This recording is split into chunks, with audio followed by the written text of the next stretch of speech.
নমস্কার, সকলকে স্বাগত জানাই আজকের আরো একটি নতুন এপিসোডে। আমি দীপ চ্যাটার্জি রয়েছি আপনাদের সঙ্গে। আর প্রথমেই আপনাদের আজকের এই এপিসোডে নিয়ে চলে যাব নিউ টাউনে, কারণ নিউ টাউনে গঙ্গা উল্টো দিকে বইছে। পরিবর্তনের 2.5 মাসের মধ্যে আপনারা তো দেখেছেন তৃণমূল কংগ্রেসের নেতা নেত্রীরা কার্যত ডিম বৃষ্টিতে বিভিন্ন জায়গায় হেলমেট পরে ঘুরতে, কিন্তু এবারে বিজেপি নেতাদের ওপরেই ফিরে আসছে সেই ডিম বৃষ্টি। দেখাবো নিউ টাউনের সেই ঘটনা, পাশাপাশি আমি আপনাদেরকে মমতা বন্দ্যোপাধ্যায়ের গতকালের ফেসবুক লাইভের কিছুটা অংশ দেখাবো, যেটা নিয়ে পর্যালোচনা করব যে কিভাবে কোয়েল মল্লিক দল ছেড়ে যাওয়ার পরে মমতা বন্দ্যোপাধ্যায় তার যে দলে আর যে অন্যদিকে যেতে চান তাদের উদ্দেশ্যে কি ধরনের বার্তা দিলেন। পাশাপাশি এই এপিসোডেই আমি আপনাদেরকে নিয়ে চলে যাব আসানসোলে, যেখানে পরিবর্তনের সরকার এলে বছরে 20 লক্ষ করে চাকরি হবে এমনটাই ঘোষণা করেছিলেন পশ্চিমবঙ্গে নির্বাচনের প্রচার করতে এসে দেশের প্রধানমন্ত্রী নরেন্দ্র মোদী। আর ঠিক তারপরেই এমন একটি দৃশ্য দেখা গেল পশ্চিম বর্ধমানে, যেখানে আজকে চুক্তিভিত্তিক কর্মীরাই নিজেদের কর্ম হারিয়ে হা হুতাশ করছেন। নিয়ে যাব আপনাদেরকে কল্যাণীতে, যেখানে কল্যাণীতে হঠাৎ করে উচ্ছেদ অভিযান, আর এই উচ্ছেদ অভিযানের মধ্যেই নিজেদের সর্বস্ব খুইয়ে দিল বিজেপিরই যারা কর্মী ছিলেন তারা, এবং তারা আজকে কিভাবে নিজেদের ক্ষোভ প্রকাশ করছেন বর্তমান সরকারের এই উচ্ছেদ অভিযানের বিরুদ্ধে আমি দেখাবো আপনাদেরকে এই এপিসোডে। এছাড়াও এই এপিসোডে আমি আপনাদেরকে নিয়ে চলে যাব পশ্চিমবঙ্গের বাইরে। আরো একটি আন্দোলন চলছে, যে আন্দোলনে 10 দিন ধরে আরো এক সোশ্যাল ওয়ার্কার কিন্তু অনশনে বসে রয়েছেন একটি সম্প্রদায়কে বাঁচানোর জন্য, ট্রাইবেলদেরকে বাঁচানোর জন্য, বা বলতে পারেন যারা উপজাতি রয়েছেন তাদেরকে বাঁচানোর জন্য। এরকমই একাধিক খবর নিয়ে তৈরি হয়েছে আজকের এই এপিসোড। চ্যানেলটিকে সাবস্ক্রাইব করে নেবেন এবং এই কিউআর কোডটিকে স্ক্যান করে অতি অবশ্যই আমার হোয়াটসঅ্যাপ চ্যানেলে যুক্ত হয়ে যান, যাতে যে কোনো ভিডিওর নোটিফিকেশন আপনাদের কাছে সঙ্গে সঙ্গে পৌঁছে যায়। প্রথমেই আমরা যাব নিউ টাউনে, কারণ নিউ টাউনে এক অদ্ভুত ঘটনা গতকাল দেখা গিয়েছে। পরিবর্তনের পরে বিজেপি নেতাদেরকে কেউ কিছু বলে দেবেন এমন সাহস তো কারুর এখন আর দেখা যায়নি, কিন্তু 2.5 মাস পরে কিন্তু এই চিত্রটা বদলে গেল। এখন বিজেপি নেতাই সাধারণ মানুষের ডিম থেরাপির শিকার হয়েছে। বিভিন্ন ক্ষেত্রে আমরা দেখেছি যারা দুর্নীতিগ্রস্ত তৃণমূল কংগ্রেস নেতা কিংবা কারুর যদি ব্যক্তিগত রাগ কোনো মানুষের উপর থাকে, পরিবর্তনের পরেই একটা অদ্ভুত সিচুয়েশন পশ্চিমবঙ্গে তৈরি হয়েছে ডিম থেরাপি। কার্যত যে ডিমটি একসময় 6 টাকায় পাওয়া যেত সেটার মূল্য আজকে 8 টাকা 50 পয়সা, শুধুমাত্র এই ডিম থেরাপির যে প্রচার চারিদিকে হয়েছে তার জন্য। যদিও মিড ডে মিলে এখন কিন্তু ডিম বন্ধ, কিন্তু এর মধ্যেই দেখা গেল নিউ টাউনে এক বিজেপি নেতা, সেই বিজেপি নেতার উপরে জনতা কতটা ক্ষিপ্ত হয়ে গেল পরিবর্তনের 2.5 মাসের মধ্যেই। পশ্চিমবঙ্গ পুলিশ সেখানে আসতে বাধ্য হলো এবং পশ্চিমবঙ্গ পুলিশ সেই বিজেপি নেতার দাদাগিরি বন্ধ করে কলার ধরে টানতে টানতে পর্যন্ত নিয়ে গেল। এবং নিয়ে যাওয়ার সময় আমরা দেখলাম সেই দৃশ্য, যে দৃশ্যটি এতদিন পর্যন্ত তৃণমূল কংগ্রেসের নেতাদের উদ্দেশ্যে হতো, সেটাই এখন বিজেপি নেতাদের উদ্দেশ্যে। দেখুন,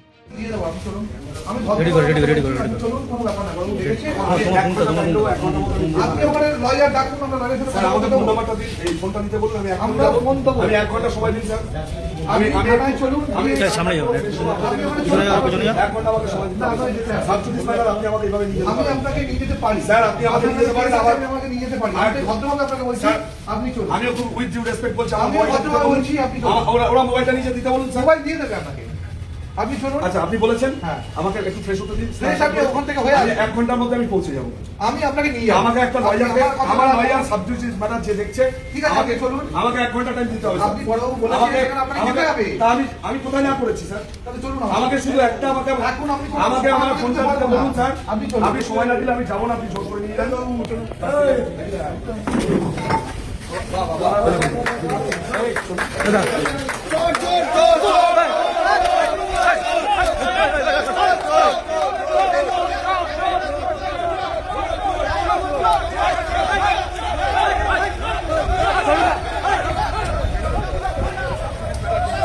বরুণদা আপনাকে ধরে নিয়ে যাচ্ছে, বরুণদা কি বলবে? আমি কিছু বলবো না, সাবজুডিস ম্যাটার। হ্যাঁ, কেন ধরে নিয়ে যাচ্ছে? বরুণ কেন ধরে নিয়ে যাচ্ছে? বরুণদা কেন ধরে নিয়ে যাচ্ছে? বরুণদা কেন তুলছে?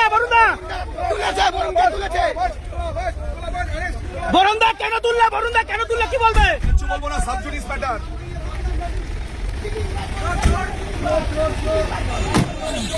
বরুণদা তোমার বিরুদ্ধে বলছে একজন ফ্ল্যাট নিয়ে যায় এগুলো অভিযোগ, কি বলবে? বরুণদা কি বলবে?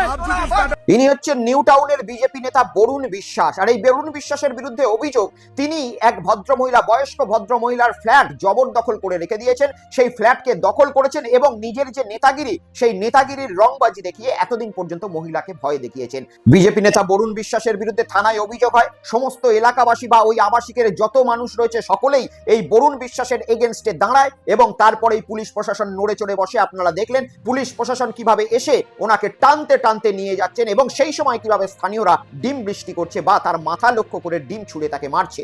আর এই ঘটনায় আরো একটা দৃশ্য দেখা গেল যে এই বরুণ বিশ্বাস, কত বড় ডাকাবুকো নেতা, যে পুলিশের ওসি সেখানে দাঁড়িয়ে রয়েছেন আর তিনি চেয়ারে বসে কার্যত মাননীয় মুখ্যমন্ত্রীর মতো একটা অঙ্গি ভঙ্গি করে নানা রকম ব্যবহার করছেন। কিন্তু ভালো লাগলো যে পশ্চিমবঙ্গের পুলিশ প্রশাসন এই ধরনের দাদাগিরি মানতে পারলো না এবং অবশেষে পশ্চিমবঙ্গের পুলিশ প্রশাসন ওই বিজেপি নেতার কলার ধরে টানতে টানতে তার যে আইনি প্রক্রিয়া রয়েছে সেই আইনি প্রক্রিয়ার উপরেই জোর দিল। চলুন বিজেপি নেতার ডিম বৃষ্টি থেকে আমি আপনাদেরকে এরপরে নিয়ে চলে যাই। গতকাল মমতা বন্দ্যোপাধ্যায় ফেসবুক লাইভ খুব সামান্য সময়ের জন্যই করেছিলেন, আর তার মধ্যে মমতা বন্দ্যোপাধ্যায় অবশেষে নিজের মনের যে আসল ইচ্ছা সেটা কিন্তু প্রকাশ করলেন। গতকাল আমরা দেখেছিলাম ভূপেন্দ্র যাদব বিজেপি নেতার বাড়িতে উপস্থিত হয়েছিলেন কোয়েল মল্লিক। কোয়েল মল্লিক তিনি কিন্তু বিদেশে ছিলেন এবং বিদেশ থেকে ভারতবর্ষে ফেরার পরেই আগেই তিনি পৌঁছে গেলেন দিল্লিতে। দিল্লিতে পৌঁছেই তিনি পদত্যাগ দিলেন নিজের রাজ্যসভার পদ থেকে, তৃণমূল কংগ্রেস থেকে। তারপরেই পৌঁছে গেলেন ভূপেন্দ্র যাদবের বাড়িতে, বিজেপি নেতার বাড়িতে। আর এটা খুবই ভালোভাবে বোঝা যাচ্ছে যে আগামী দিনে বিজেপিতে যোগদান করবেন তিনি। এবং ওই একইভাবে যেভাবে বিগত দিনে তৃণমূল কংগ্রেসের 3 রাজ্যসভার সাংসদ পদত্যাগ দিয়ে বিজেপির রাজ্যসভার সাংসদ হওয়ার জন্য নমিনেশন পেয়েছেন, কোয়েল মল্লিকও ঠিক সেই পথই অবলম্বন করবেন। আর তারপরেই মমতা বন্দ্যোপাধ্যায় এই বিষয়টি নিয়ে ফেসবুক লাইভে আসেন এবং তিনি পরিষ্কার জানিয়ে দেন যে আর যাদের যাদের যাওয়ার ইচ্ছা রয়েছে মমতা বন্দ্যোপাধ্যায়কে ছেড়ে, তারা অতি অবশ্যই নিজেদের লোটা কম্বল নিয়ে কিন্তু চলে যেতে পারেন 21শে জুলাইয়ের আগে। শোনাবো মমতা বন্দ্যোপাধ্যায়ের সেই ফেসবুক লাইভের সামান্য কিছুটা অংশ, দেখুন। দেখলাম আর একজন এমপি, চলচ্চিত্র শিল্পী, ভালো শিল্পী, তাকে আমি সম্মান করি, তিনি গেছেন বিজেপির কোনো একটা নেতার সাথে মিটিং করে রিজাইন করতে। আমি আপনাদের জ্ঞাতার্থে বলি, উনি আগেই ইমেল পাঠিয়েছিলেন এবং থ্যাঙ্কস টু হার যে আজকে উনি ফিজিক্যালি জমা দিতে গেছে। যাদের যাদের যাবার আছে আরো বিজেপির চাপে, পুলিশের চাপে, মাথা নত করার চাপে, কোর্টের চাপে, মানে কেসের চাপে, ইডির চাপে, সিবিআই এর চাপে, কোর্ট কেসের চাপে, তারপরে হচ্ছে ভয়ঙ্কর ভয়ঙ্কর সিআইডি কেসের চাপে, সিবিআই এর চাপে, আইসিওসির চাপে, এসটিএফ এর চাপে, তাদের অনুরোধ করে বলবো প্লিজ 21শে জুলাইয়ের আগে যার যা সিদ্ধান্ত নেয়া, যারা যারা বাঁচতে চান জীবনে লোটা কম্বল নিয়ে, তারা দয়া করে যেখানে ইচ্ছে যান বিজেপির কথা শুনে। দয়া করে আমরা যে দলটি তৈরি করেছি তাকে কলঙ্ক লিপ্ত করবেন না। আসলে মমতা বন্দ্যোপাধ্যায় যখন ক্ষমতার শীর্ষে ছিলেন সকলেই মমতা বন্দ্যোপাধ্যায়ের অনুগামী ছিলেন এবং মমতা বন্দ্যোপাধ্যায়ের টিকিটে তারা কিন্তু নির্বাচিত হয়ে জনপ্রতিনিধি হয়েছেন। আজকে ক্ষমতা পরিবর্তন হয়ে গিয়েছে এবং ক্ষমতা পরিবর্তনের পরেই এই সমস্ত ব্যক্তিদেরও পরিবর্তন হচ্ছে এবং তারা এক দল থেকে আর এক দলে চলে যাচ্ছেন। একেবারে এই ঘটনার জন্যই মমতা বন্দ্যোপাধ্যায় যে কার্যত তিতবিরক্ত এবং তিনি বললেন যে একে একে নয়, একেবারে পরিষ্কারভাবে 21শে জুলাইয়ের আগে তার দলটিকে শুদ্ধ করে দেওয়ার জন্য। আর ঠিক মমতা বন্দ্যোপাধ্যায় যেভাবে বিরক্ত, রাজ্যের মানুষও ঠিক এইভাবেই এদের নাটক দেখার পরে বিরক্ত। আর শুধু তাই নয়, ভারতীয় জনতা পার্টির নিচুতলার কর্মী, এমনকি পশ্চিমবঙ্গের অনেক বড় বড় বিধায়ক পর্যন্ত এই যে ঘটনা রয়েছে এই ঘটনার প্রতি কিন্তু ব্যাপকভাবে ক্ষুব্ধতা প্রকাশ করছেন তাদের সোশ্যাল মিডিয়া হ্যান্ডেলে। আমরা বিভিন্ন ক্ষেত্রে দেখতে পাচ্ছি বেশ কিছু ভারতীয় জনতা পার্টির নিচুতলার কর্মী থেকে উপরতলার বিধায়ক পর্যন্ত যেভাবে তৃণমূল কংগ্রেসেরই যাদের এগেনস্টে তারা একসময় চোর, জোটচোর, ডাকাত কিংবা বালিচোর, কয়লা চোর বলেছেন, সেই ব্যক্তিদেরকেই আবার রাজ্যসভার টিকিট দিয়ে পাঠানো হচ্ছে বিজেপির রাজ্যসভার সংসদ করে রাজ্যসভাতে। কেন? প্রশ্ন তো উঠবেই যে বিজেপির মধ্যে আর কি নেতা ছিল না? কেন সায়ন্তন বসুর মতো তো বিজেপিতে নেতা ছিল, কিংবা নারায়ণ ব্যানার্জি ডাক্তার, তিনি তো বিজেপির জন্য ব্যাপকভাবে ফেসবুকে পোস্ট করতেন এবং বিজেপি যেদিন লক্ষ্যকণ্ঠে গীতা পাঠ করেছিলেন তিনিও সেখানে উপস্থিত হয়েছিলেন। তাই এই এত বড় বড় ব্যক্তি থাকার পরেও বিজেপি কেন নিজেদের রাজ্যসভার টিকিট ওই তৃণমূল কংগ্রেসের সাংসদদেরকেই দিচ্ছেন? এই বিষয়টা যেভাবে মমতা বন্দ্যোপাধ্যায়ও বিরক্ত প্রকাশ করছেন, ঠিক সেইভাবেই বাংলার জনগণ আর তার থেকেও বেশি বিরক্তি প্রকাশ করছে বিজেপির যারা নিচুতলার কর্মী রয়েছে তারা। আর শুধু এই বিষয়টিতেই নয়, বিজেপির যারা নিচুতলার কর্মী হয়েছে, যারা তৃণমূল কংগ্রেসের বিরুদ্ধে লড়াই করেছেন বা অনেক সময় কেস খেয়েছেন, মার খেয়েছেন, সেই ব্যক্তিদের গতকাল কল্যাণী থেকে একটি ভিডিও আমাদের হাতে এসে পৌঁছালো, যেখানে কল্যাণীতে বুলডোজার চলেছে এবং বুলডোজার চলার পরে আসলে পেটের ভাত মারা গিয়েছে। দেখা যাচ্ছে বিজেপিরই যারা কর্মী রয়েছে, যারা এই পরিবর্তনটি চেয়েছিল, তারাই এই দুর্ভাগ্যের শিকার হয়েছে। আমি দেখাবো কল্যাণী থেকে সেই বিশেষ প্রতিবেদন, যেখানে বিজেপি কর্মীরাই এই উচ্ছেদ অভিযানের বিরুদ্ধে মুখ খুলেছেন, দেখুন। দলটা আমরা করে দীর্ঘদিন ধরে, দোকানটা আমি করেছি, নোটিশ যখন দিয়েছে আমি ছিলাম না, আমি রিকোয়েস্ট করছি কালকে আমার দোকানটা আমি সরিয়ে দেবো, আমার লোক নেই, আমার একটা ঘুমটি জগ দিয়ে নামিয়ে আমি সরিয়ে দেবো। আর যারা এই যে সামান্য একটা চায়ের দোকান ছিল, এই কারণে সবার যখন ভাঙছে আমারটা ভেঙে দেবো, এতে কোনো তো নেই। আর সবাই এখন বড় বড় কথা বলা যাবে না। হ্যাঁ, আমি দলের জন্য ডেইলি বেস বাড়ি ছাড়া ওপার হুগলি থেকে কল্যাণীতে। আর আজকে বড় বড় কথা বলতে হবে না। আর সবার মামাটি পাঁচাটা তারা যদি এই কথা বলে, বিজয় কি আমি বিজয়ের কাছে যাইনি, আমি এখন শুনেছি। আমি বাড়ি ঢুকেছি, শুনুন, আমি বাড়ি ঢুকেছি 9:15-তে, বাড়িতে খেতে বসেছি, এখন আমি শুনলাম। আর এখন যদি বলে দোকানটা ভাঙতে হবে, আমি শুধু বললাম একটা দিন আমাকে টাইম দিন, আমি সরিয়ে নেবো। তারা যদি বড় বড় কথা বলে সেটা তো শুনবো না, তারা ভেঙে দিক। আচ্ছা, দল করে যদি এইটুকুনি একটা দিনের জন্য ফেসিলিটি না পাই, ভেঙে দিক। আমি এখনো বলছি, আমার নাম সুজয় মন্ডল। আমার বাড়ি থেকে আমার ছবি দেখবেন আমার ফোনে, আমার দীর্ঘদিনের। আমার যখন ইলেকশনে যখন ঘোষণা হয়, আমার বাড়ি ছাড়া লোক সব এপারে সবাই জানে হুগলি ডিস্ট্রিক্টের। সুমনা সরকার, আমার বিজয় হচ্ছে সুমনা সরকার, যে মন্ত্রী সুমনা সরকারকে জিজ্ঞাসা করুন। কালকে বাপি, সুমনার দাদা বাপি ফোন করেছে রাজুকে, রাজু বড় বড় কথা বলেছে। এখানে একটা আমাদের বিজেপির একটা কর্মী রাজুকে বাপি সরকার ফোন করেছে, বলছে আমি মন্ত্রীর দাদা বলছি। সেটাও রাজু বলছে তারক সরকারকে গিয়ে বলতে হবে, তারক সরকার ওকে ফোন করবে, তারপরেও শুনবে। এই হচ্ছে বক্তব্য আমার, আর কিছু বলার নেই আমার। আপনারা বিজেপির মানে মুখ্য দলের কর্মী হয়ে আপনাদের সাথে এরকম হ্যাঁ হ্যাঁ, এটাই তো দেখছি। আপনাদের ওয়ার্নিং দেওয়া হয়েছিল? কাদের? না না না না, আমি টিএমসির ওখানে দোকান বসানো হয়েছে, আমি একজনের সর্ষে দোকানটা বসিয়েছি। এইবার এই দোকানটা নিয়ে মিঠুন বলে একজন আছে কল্যাণের পাঁচাটা, কল্যাণ 20 কেজি মাংস নিয়ে গেছে আমার দোকান থেকে হামলা করে।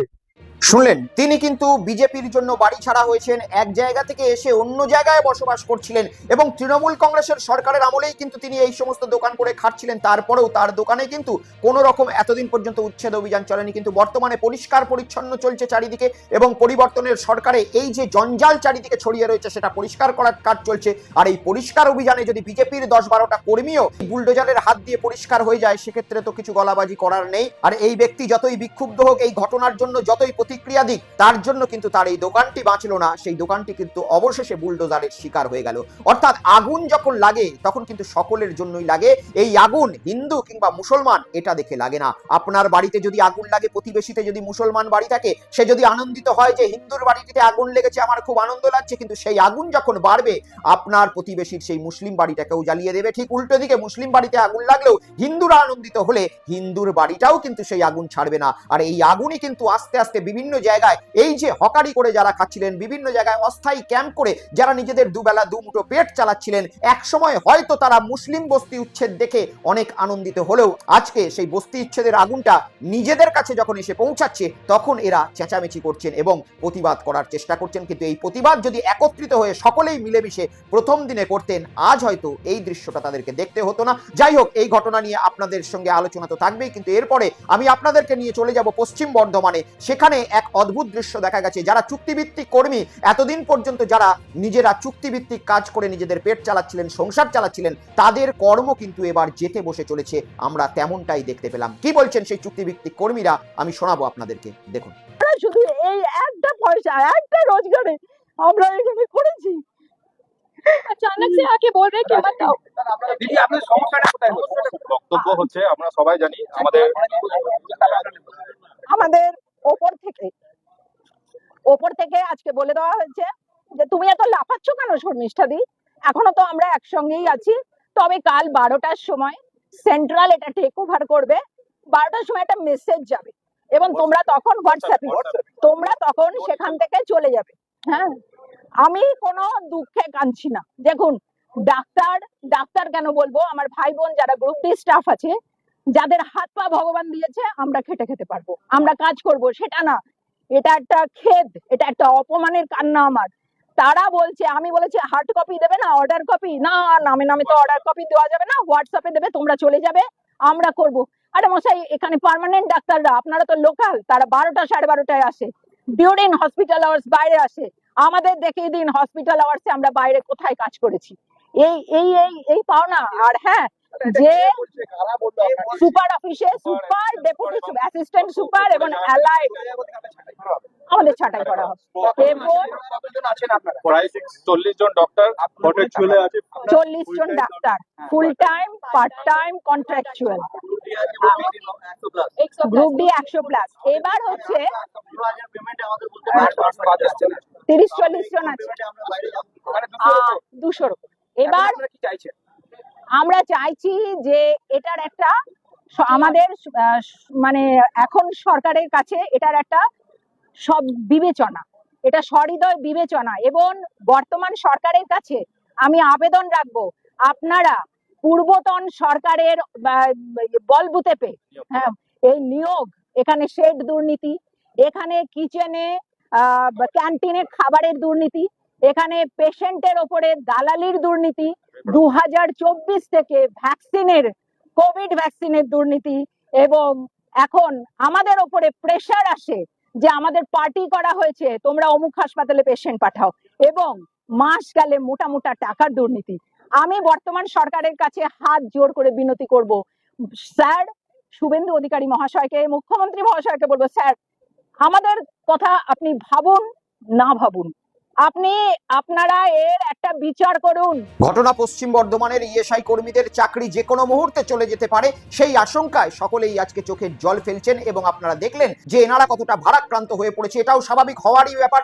যারা এতদিন পর্যন্ত সামান্যটুকু বেতনে চুক্তিভিত্তিক কর্মের মাধ্যমে নিজেদের পরিবারের দুমুঠো অন্ন তুলে দিচ্ছিলেন, তাদের আজকে কর্ম হারিয়ে যেতে পারে, এবং এই আশঙ্কাতেই আজকে তাদের রাতের ঘুম হারাম হয়ে গিয়েছে। আপনারা মনে করে দেখুন তো, পরিবর্তনের আগে যখন সরকারের বিরুদ্ধে এই রাজ্যে ভারতীয় জনতা পার্টি প্রচার করছিল, তাদের কিন্তু ক্যাম্পেইনে অন্যতম মূল প্রচারের হাতিয়ার ছিল কর্মসংস্থান। তারা বলেছিল যে পশ্চিমবঙ্গে যদি ভারতীয় জনতা পার্টির সরকার কায়েম হয়, তাহলে বছরে 20 লক্ষ এবং 5 বছরে 1 কোটি মানুষের চাকরি হবে। আর 1 কোটি মানুষের চাকরি হওয়া এই 2.5 মাসে এখনো পর্যন্ত আমরা কোনো রকম ইঙ্গিত না পেলেও এরকম হাজার হাজার উদাহরণ ভেসে আসছে, যেখানে বহু মানুষ তাদের কর্মসংস্থান হারিয়ে কার্যত চোখের জলে নাকের জলে হচ্ছেন। আর এই কথা আমি কেন বলছি, কারণ গতকালই আমাদের পশ্চিমবঙ্গের মাননীয় মুখ্যমন্ত্রী তিনি ঘোষণা করে দিয়েছেন যে এরপরে ওনারা চিন্তা ভাবনা করছেন, যেভাবে কলকাতা পৌরসভার আন্ডারে ইসকনকে দায়িত্ব দেওয়া হয়েছিল মিড ডে মিলের, ঠিক সেভাবেই এবারে গোটা পশ্চিমবঙ্গে ইসকনকেই দায়িত্ব দেওয়া হবে মিড ডে মিলের। এর ফলে কি হবে, একাধিক যারা কর্মচারী রয়েছেন, যারা মিড ডে মিলের কর্মচারী রয়েছেন, তাদের কিন্তু যে কোনো মুহূর্তে কর্মসংস্থান চলে যাবে। এবং গোটা পশ্চিমবঙ্গে যদি মিড ডে মিলের দায়িত্ব ইসকন নেয়, তাহলে গোটা পশ্চিমবঙ্গের এই বাচ্চা যারা রয়েছে মিড ডে মিল খেতে স্কুলে যায়, তাদের কপালে আর ডিম মাছ মাংস জুটবে না, এটাও বলা যায়। যাই হোক, এই সমস্ত কিছু বিষয়ের উপরে আমাদের নজর থাকবে, কিন্তু আমি আপনাদেরকে এরপরে নজর ঘোরাতে বলবো একবার মধ্যপ্রদেশে। কারণ মধ্যপ্রদেশে গত 10 দিন ধরে যে ধরনের একটি আন্দোলন চলছে, সেই আন্দোলনের খবর এখন ভূভারতে কোনো মেন স্ট্রিম মিডিয়া আপনাদেরকে দেখাবে না, শুধুমাত্র আমরাই দেখানোর ক্ষমতা রাখি। এই আন্দোলন হচ্ছে পরিবেশকে বাঁচানোর জন্য, এবং যারা শিডিউল ট্রাইব রয়েছে, অর্থাৎ এসটি সম্প্রদায়ের মানুষেরা রয়েছে, তাদের জঙ্গলকে, ঘর বাড়িকে বাঁচানোর জন্য। সেখানে বেশ কিছু এসটি সম্প্রদায়ের মানুষেরা একেবারে নিজেরা প্রতিবাদ করছে নদীর মধ্যে নিজেদের জল সমাধি বা সলিল সমাধি নিয়ে। আমি দেখাবো সেই ভিডিও মধ্যপ্রদেশ থেকে আপনাদেরকে। দেখুন, आप यहाँ पर खुद भूख हड़ताल पर हैं, आपने इतने टाइम से खाना नहीं खाया है, अनशन पर हैं, आप उसके बारे में मैंने सब कुछ करके देख लिया। हम सब ने, महिलाओं ने लाठियां खाई सिर्फ इसके लिए कि हमारे यहाँ ग्राम सभा हुई है कि नहीं हुई। हमारे देश का संविधान, हमारे देश का लोकतंत्र, हमारे देश का, हमारा पर्यावरण, हमारा जल जंगल जमीन, हमारा जीवन, सब कुछ छीना जा रहा है। फर्जी लोगों को मुआवजा दिया जा रहा है। वह खरियानी गांव में हमारे संवैधानिक अधिकार ही नहीं, हमारे आर्थिक सारी चीजें उजाड़ दी। आवाज उठाते हैं तो लाठियां, केस, मेरे ऊपर 1 दर्जन से ज्यादा केस है। ये लड़की जो लेटी हुई है, लॉ की स्टूडेंट है, उसके ऊपर 8 से ज्यादा केस लगे हुए हैं। इस तरह से हमने ये तय कर लिया कि मुझे, जिस देश में संविधान नहीं है, जिस देश में लोकतंत्र नहीं है, जिस देश में अपनी आवाज उठाने की आजादी नहीं है, जिस देश में भ्रष्टाचार की आजादी है, जिस देश में अत्याचार की आजादी है, लूटने की आजादी है, लेकिन एक पीड़ित आदमी अपनी बात नहीं कह सकता। बुंदेलखंडी में कहावत है कि जबरा मारे रोने रहते। जो सरकार मेडिकल टेस्ट, इतनी मानवता तो होनी चाहिए कि एक आदमी अमरण अनशन कर रहा, आज 9वां दिन है मुझे, मेरा मेडिकल टेस्ट तो ठीक है, गंदा पानी पीने को मजबूर कर रही है। ये कोई मेडिकल टेस्ट भी नहीं हो रहा है, आपका कोई डॉक्टर देखने में नहीं आ रहा, कुछ नहीं। दवाई के लिए अगर कोई प्रेग्नेंट महिला थी, बीमार थी, उसका पति यहाँ किशनगढ़ दवाई लेने गया, मार के 2 चाटे उसको वापस किया गया। আর বক্তব্য আপনারা শুনলেন, ইনি হচ্ছেন সোশ্যাল অ্যাক্টিভিস্ট বা সমাজকর্মী বলতে পারেন, অমিত ভটনাগর। আর এই অমিত ভটনাগর তিনি গত 10 দিন ধরে ওই সোনামু ওয়াংচুক যেভাবে যন্তর মন্তরে ধর্মেন্দ্র প্রধানের ইস্তিফার দাবিতে অনশন করছেন, ঠিক সেইভাবেই ইনিও গত 10 দিন ধরে কিন্তু এইভাবে সলিল সমাধি নেওয়ার পরে অনশন করছেন। তারা আপনারা দেখলেন কিভাবে যারা ট্রাইবেল সম্প্রদায়ের মানুষেরা রয়েছে, নিজেদের জঙ্গল ঘর বাড়ি বাঁচানোর জন্য এই জায়গায় একেবারে যে নদী রয়েছে সেখানে নিজেদের চিতা সাজিয়ে সেখানেই শুয়ে রয়েছেন অনশনরত ভাবে। এরকম বহু মানুষ আপনারা দেখতে পাচ্ছেন এই ভিডিওতে কিভাবে নিজেদের জল সমাধি নিয়ে নিয়েছে। কিন্তু সরকার, প্রশাসন, মধ্যপ্রদেশের সরকার এদের ব্যাপারে এখনো পর্যন্ত নির্বিকার, এবং শোনা যাচ্ছে তারা যে জঙ্গলে বসবাস করছে সেই জঙ্গলটিকে প্রশাসন ছিনিয়ে নেওয়ার জন্য তৎপর রয়েছে। সত্যি অবাক করা বিষয় কি চলছে ভারতবর্ষে। একদিকে যারা নিট পরীক্ষা দিয়েছিল, এডুকেশন সিস্টেমের যে ধরনের ঘোটালা আজকে গোটা ভারতবর্ষে ঘটেছে, তার বিরুদ্ধে সোনাম ওয়াংচুক পরিবেশবিদ বিজ্ঞানিক তিনি গত 19 দিন ধরে যন্তর মন্তরে অনশনরত অবস্থায় বসে রয়েছে। আজকে তার জন্য অনেকেই এগিয়ে আসছেন, এই জিনিসটা দেখে অবশ্যই ভালো লাগলো। বহু সেলিব্রিটি আস্তে আস্তে কিন্তু তারা মুখ খুলছেন এবং সামনের দিকে এগিয়ে আসছেন। আবার উল্টো দিকে মধ্যপ্রদেশে এই ধরনের এক সোশ্যাল অ্যাক্টিভিস্ট তিনি গত 10 দিন ধরে অনশনরত অবস্থায় ওইভাবেই নদীর মধ্যে সলিল সমাধি নিয়ে বসে রয়েছেন। মেন স্ট্রিম মিডিয়া এই খবর দেখাতে চাইছে না কোনো মানুষকে খুশি করার জন্য যারা কেন্দ্রীয় সরকারে বসে রয়েছে, এবং এই ঘটনা দেখিয়ে নেওয়ার পরে যদি গোটা ভারতবর্ষে এই খবর ছড়িয়ে যায়, ভারত সরকারের প্রতি অনেক মানুষের প্রতিবাদ জাগ্রত হয়ে যেতে পারে, তাই হয়তো তারা লুকিয়ে যাচ্ছে। কিন্তু যারা সোশ্যাল মিডিয়ায় খবর করে তারা একাধিকবার এই ঘটনা আপনাদের সামনে তুলে ধরছে এবং আপনারাও এই ঘটনা আপনাদের সামনে দেখতে পাচ্ছেন। আশা করব মধ্যপ্রদেশের সরকার, ভারত সরকার, এই যে সোশ্যাল মিডিয়া অ্যাক্টিভিস্টরা রয়েছে যারা অন্য কোনো বাজে দাবি করছেন না, তারা শুধুমাত্র পরিবেশকে বাঁচানোর জন্য এবং বাচ্চাদের এডুকেশন সিস্টেমের ভবিষ্যৎ ভালো করার জন্য যে দাবি রেখেছেন, সেই দাবিটি অনায়াসেই তাদের পূর্ণ করে দেওয়া যেতে পারে। ধর্মেন্দ্র প্রধান এমন কিছু বিশাল বড় বৈজ্ঞানিক বা বড় ব্যক্তি নন যিনি শুধুমাত্র ইস্তিফা দিয়ে দিলে ভারতবর্ষের অনেক কিছু ক্ষতি হয়ে যাবে। আরো আমি মনে করি ভারতীয় জনতা পার্টির মধ্যে অনেক রকম এডুকেশন মিনিস্টার হওয়ার মতো যোগ্য ব্যক্তি রয়েছেন যাদেরকে সরিয়ে ধর্মেন্দ্র প্রধানের জায়গা দিয়ে দেওয়া যায়। আর ইতিমধ্যেই তার জন্য কিন্তু সোনাম ওয়াংচুকদের মতো মানুষেরও জীবন পর্যন্ত ভারত সরকার বাঁচাতে পারে। কিন্তু দেখা যাক আগামী দিনে এই বিষয়টি কোথায় গড়ায়, এই জল কতদূর গড়ায়, আর এই প্রতিবেদনের আঁচটাই বা কতদূর ভারত সরকার আর সহ্য করতে পারেন, সে বিষয়ে তো আমাদের নজর থাকবে। কিন্তু আমি এরপরে নজর রাখতে বলবো পানিহাটির বিধায়িকা রত্না কাকিমার দিকে, কারণ রত্না কাকিমা আজকে যথেষ্ট পরিমাণে ডিস্টার্ব এবং তিনি বেশ মানসিকভাবে ভেঙে পড়েছেন, যেভাবে চারিদিক থেকে ওনাকে নাকি প্রশ্নবাণ ছোড়া হচ্ছে। শুনুন। কারণ সব সময় ওরা কিছু হলেই কাকিমা তুমি কোথায়, এই যে তারপরেও এই বারুইপুরের ঘটনা ঘটেছে সেখানেও আমাকে নিয়ে গান ওরা বেঁধেছে। ওরা এত অত্যাচার আমার উপর করছে সেটা তৃণমূলকে ছাপিয়ে গেছে। হ্যাঁ, সিরিয়াসলি আমাদের রত্না কাকিমা এই বক্তব্যটি রেখেছেন এবং এই বক্তব্যটি তিনি সিপিএম এর বিরুদ্ধে রেখেছেন। যেভাবে আজকে পরিবর্তনের পরে অনেক রকম বাচ্চা মেয়েদের সঙ্গে ঘটনাটি ঘটেছিল, তার বিরুদ্ধে আমাদের রত্না কাকিমা তাড়াতাড়ি মুখ খোলেননি বলে সিপিএম এর অনেকেই রত্না কাকিমাকে এই প্রশ্ন করেছিলেন এবং একাধিক দর্শক তারাও কিন্তু এই প্রশ্ন সোশ্যাল মিডিয়ায় উস্কে দিয়েছিলেন যে কাকিমা এই মুহূর্তে আপনি কোথায় রয়েছেন। আমি সত্যিই এই ঘটনার জন্য ভারাক্রান্ত এবং একজন নারীর সঙ্গে এই ধরনের বিহেভিয়ার যারা করেছেন সেই ঘটনার অবশ্যই কিন্তু সমালোচনা করছি। কিন্তু কাকিমা আজকে আপনাকে এই কথাটা শুনতে হচ্ছে কেন? আপনি যদি রাজনীতিতে না আসতেন এই কথাটা তো শুনতে হতো না। এই ভারতবর্ষে প্রচুর মহিলার সঙ্গে কুকর্ম ঘটেছে এবং তার মারা চাইলেই কিন্তু রাজনীতিতে আসতে পারতেন, কিন্তু তারা কিন্তু নিজেরা অজ্ঞাতবাসেই থেকেছেন এবং জাস্টিসের জন্য আদালতের উপর ভরসা করে তারা কিন্তু নিজেদের লড়াই চালিয়ে গেছেন। উদাহরণস্বরূপ দিল্লির নির্ভয়া কাণ্ডের সময় তার মাও কিন্তু পারতেন সেই সময় বিজেপি সরকারের হাত ধরতে বা কংগ্রেস সরকারের হাত ধরতে এবং নিজের রাজনৈতিক জীবনে পদার্পণ করতে, কিন্তু তিনি করেননি। তিনি নিজের মেয়ের বিচার পেয়েছেন এবং বিচারও শুধু পাননি, তিনি তার ছেলেকে পাইলট পর্যন্ত বানিয়েছেন। কিন্তু উল্টো দিকে পানিহাটির রত্না দেবী বা আমাদের প্রিয় কাকিমা তিনি কিন্তু রাজনীতিতে এলেন এবং রাজনীতিতে এলে যে একটা কমিউনিটির কাছে কথা শুনতেই হবে এটা তো একেবারেই বাস্তব। আর আজকে রত্না কাকিমার যে কথার জন্য খারাপ লাগছে একবার আমি মনে করিয়ে দিতে চাই, রত্না দেবী একজন মহিলা, নিশ্চয়ই খারাপ লাগার কথা, বাড়ির একজন বয়স্কা মহিলা, অবশ্যই তার মনে এই কথাগুলো আঘাত দেবেই। কিন্তু রত্না দেবী একবার আপনাকে ছোট্ট করে এক 71 বছরের মহিলার জন্য আপনি কি ভাষা প্রয়োগ করেছিলেন শোনাবো এবং ভাববেন তিনিও একটা মহিলা ছিলেন, তারও কতটা খারাপ লাগতে পারে সেদিন। দেখুন। না, ওনার সঙ্গে দেখা হলে আমি ওনার চুনের মুঠি ধরে ঘুরিয়ে দেব। এরপরে মমতা বন্দ্যোপাধ্যায়ের জায়গা হবে জেলে। জেলে ঢোকাবো, না হলে নর্দমায় ফেলে আমি পিটিয়ে মারবো।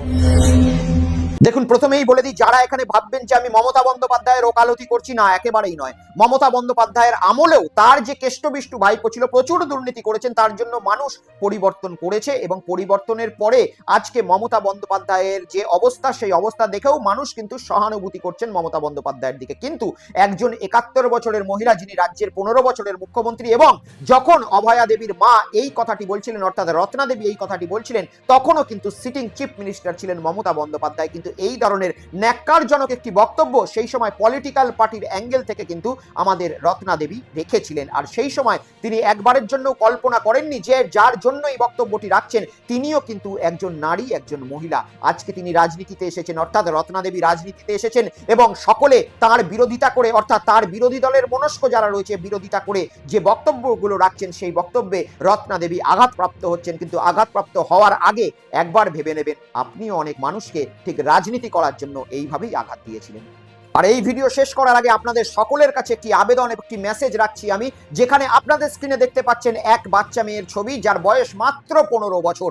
আর এই বাচ্চা মেয়ে কিন্তু যে সে মেয়ে নয়, আমাদের পশ্চিমবঙ্গের একজন কৃতি অ্যাথলিট, আমাদের পশ্চিমবঙ্গের নাম করেছে বহু শুটিং কম্পিটিশনে মেডেল জিতে আসার পরে দময়ন্তী সেন। সেই দময়ন্তী সেনই গতকাল থেকে নিরুদ্দেশ। হাওড়া স্টেশনে লাস্ট দেখা গিয়েছিল সিসিটিভি ক্যামেরার ফুটেজে, পরনে ছিল একটি পিঙ্ক রঙের টপ এবং একটি শর্টস। আর এই মেয়েটি গতকাল বাড়ি থেকে দোকান যাওয়ার নাম করে বেরোনোর পর থেকেই নিরুদ্দেশ হয়ে গিয়েছে। পশ্চিমবঙ্গে যেভাবে নাবালিকাদের সঙ্গে দুষ্কর্ম চলছে এবং পশ্চিমবঙ্গে যেভাবে নাবালিকারা নিরুদ্দেশ হয়ে যাচ্ছে, যেভাবে নাবালিকাদের উপর আঘাত করা হচ্ছে, সত্যিই এটা যথেষ্ট পরিমাণে ভয়ঙ্কর। আর একজন কৃতি অ্যাথলিট, একজন পশ্চিমবঙ্গের ভবিষ্যতের শুটার, যে আগামী দিনে ন্যাশনাল লেভেল চ্যাম্পিয়ন হতে পারতো বা আগামী দিনে অলিম্পিক্সে আমাদের জন্য খেলতে পারতো, সেই মেয়েটি কিন্তু নিরুদ্দেশ হয়ে গেছে। ছবিটি আরো একবার ভালো করে সকলে দেখে নিন এবং এই মেয়েটির যদি কোথাও খোঁজ পান তাহলে নিচে দেওয়া স্ক্রিনের নাম্বারে অতি অবশ্যই আপনারা জানাবেন। এবং আপনাদেরও যারা সোশ্যাল মিডিয়া ব্যবহার করেন, এই মেয়েটির স্ক্রিনশটটি নিয়ে নিজেদের সোশ্যাল মিডিয়ায়ও কিন্তু দিতে পারেন খোঁজ চালানোর জন্য। পরিবার যথেষ্ট পরিমাণে চিন্তায় রয়েছে, কোথায় এই মেয়েটি কি অবস্থায় রয়েছে আজকের দিনে কেউ জানে না। এবং এটাও সব থেকে বড় চিন্তার বিষয়, যেভাবে নাবালিকা মেয়েদের সঙ্গে দুষ্কর্ম হচ্ছে চারিদিক ধরে, সেটার জন্য মা বাবারা আজকে সত্যিই চিন্তায় রয়েছে। সকলে এই ভিডিও শেয়ার করে দিন এবং এই বাচ্চা মেয়েটির জন্য প্রার্থনা করুন যে অতি অবশ্যই যেন মা বাবার কাছে ফিরে যেতে পারে। সকলে ভালো থাকুন, সুস্থ থাকুন। আজকের এপিসোড এই পর্যন্তই রইল, দেখা হবে আবার পরবর্তী এপিসোডে। ততক্ষণে দেখতে থাকুন বেঙ্গল পালস উইথ দীপ, সত্য যেখানে রং দেখে না। নমস্কার।